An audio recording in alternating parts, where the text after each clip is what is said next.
Македонија има рок до петок да ги прифати бугарските уцени и условувања или ќе добие официјална блокада за стартот на преговорите за членство во Европската унија, порача бугарскиот министер за одбрана. Красимир Каракачанов вели Бугарија ги потврдила своите позиции и немаат намера да отстапат од нив.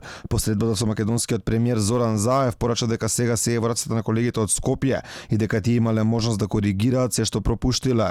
Разговорот беше многу долг. Тој започна в 10 сутринта и буквално приключи в 5 без 10, малку преди да тргна за Самоков.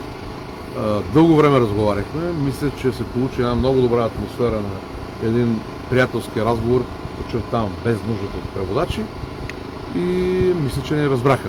От тук нататък в техните ръце е да съобразят своята досегашна политика. Никога не е късно. По-добре късно, както казва българският, отколкото никога. Додека Каракачанов открива некакви детали од средбата од македонската влада молку околу преговорите, сепак бугарскиот министер смета дека се променило нешто по долгата средба во Софија. Мисля, че се промени едно.